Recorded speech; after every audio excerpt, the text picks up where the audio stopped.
Bendiciones, soy el pastor Jesús de Silva, sirviendo a mi Señor Jesucristo en el Ministerio Internacional de Estudios, Consultoría y Consejería Bíblica.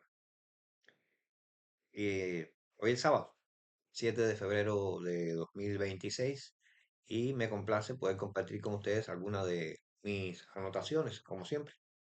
En este caso vamos a ver una meditación que yo he titulado Libertad, Derecho Divino, y para ello nos apoyaremos en las Escrituras, en el Evangelio de Juan, específicamente en Juan, vamos al capítulo 8, versículo 32, donde la palabra de Dios dice lo siguiente: y conoceréis la verdad, y la verdad os hará libres. Y también vamos a leer en los Gálatas, capítulo 5, versículo 1, donde la palabra de Dios dice: estad pues firmes en la libertad con que Cristo nos hizo libres, y no estéis otra vez sujetos al yugo de esclavitud. En el nombre del Padre, del Hijo y del Espíritu Santo hemos leído las Escrituras. Ahora le digo acerca de estas dos porciones de la Biblia, las ideas que yo he anotado acá y que les quiero transmitir. Libertad, derecho divino, basados en estas dos escrituras bíblicas.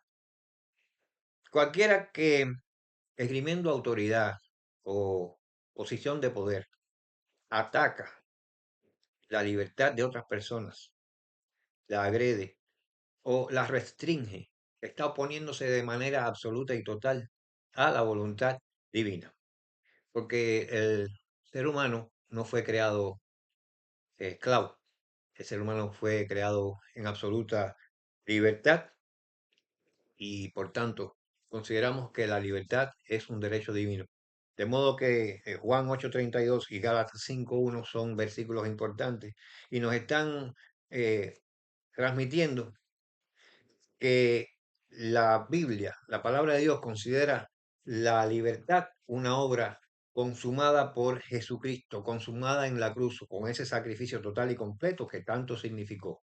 De modo, de manera que fue el final de todo sacrificio. Fue el sacrificio supremo el de Jesús en la cruz. No hay nada más que sacrificar.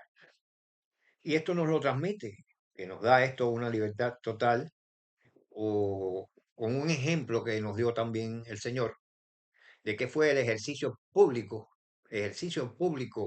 de transmitir el criterio propio, ideas propias, la forma de pensar. Claro, esto le costó sufrir, este ejercicio público de su expresión, le costó sufrir, porque el Estado romano era un Estado esclavista, era un Estado tributario, y sencillamente instrumentaba, como lo hacen casi todos los regímenes totalitarios, instrumentan, obligan a la población a que funcione para provecho y servicio del gobierno tiránico que esté en turno.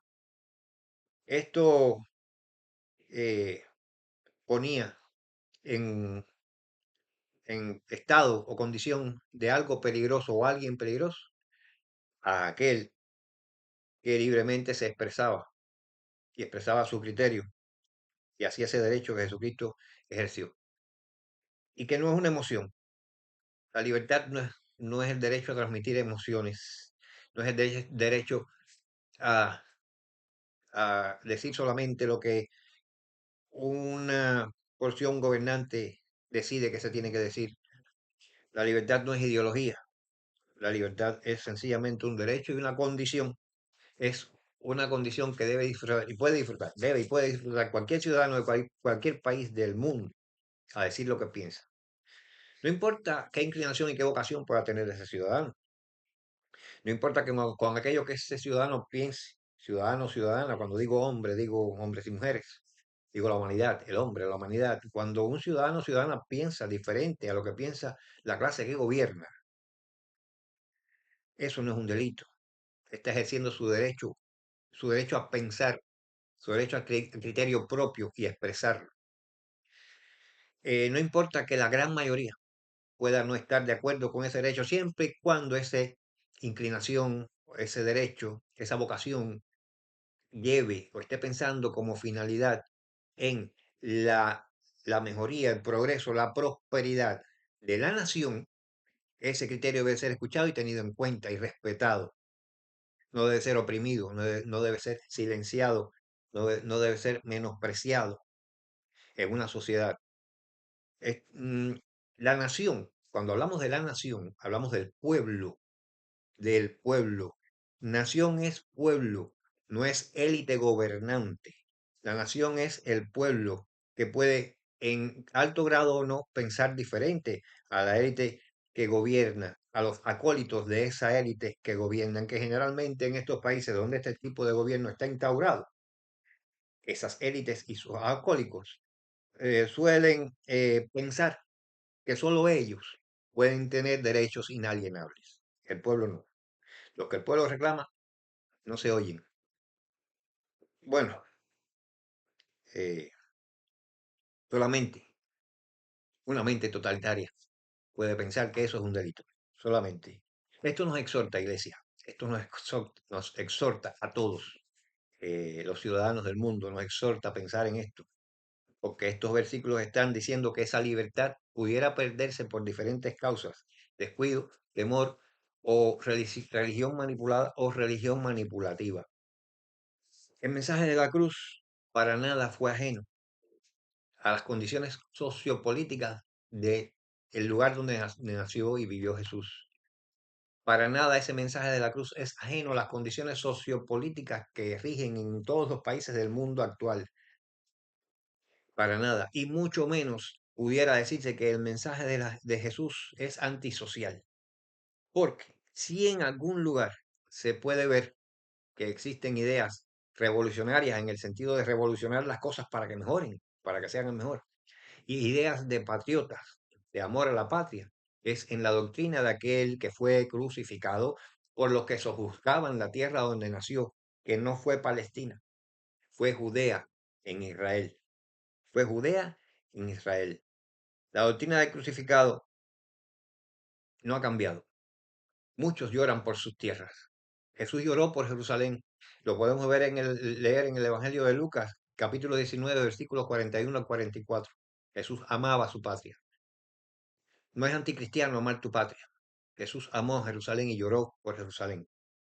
Estos pasajes confrontan poderosamente a realidades que en estos momentos se están viviendo, actuales realidades, tristes realidades, como son en muchos lugares el legalismo, el culto a la personalidad, la anarquía, el pecado tolerado, las ataduras emocionales, la represión, la tortura, el abuso, el conformismo espiritual, el miedo.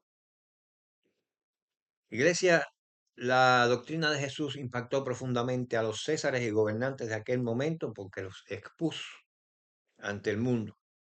Y esa doctrina no ha cambiado. Esa doctrina sigue vigente. Y esa doctrina proclama con autoridad espiritual que Cristo no solamente rompe cadenas, Cristo sencillamente otorga el derecho espiritual a ser y vivir en libertad, a ser libres, a vivir en libertad. Y Cristo, esta doctrina que nosotros profesamos, demanda defender ese derecho. Por ello, en mis notas yo concluyo, y es lo que les expreso a ustedes, que sí, yo creo que es un derecho inalienable de las naciones, independientemente de lo que piense la élite que las gobierna. Es un derecho inalienable de todas las naciones vivir y tener patria, vida y libertad en Jesucristo. Que el Señor nos continúe bendiciendo. Les dejo la bendición pastoral de 2 Corintios 13, 14. Amén.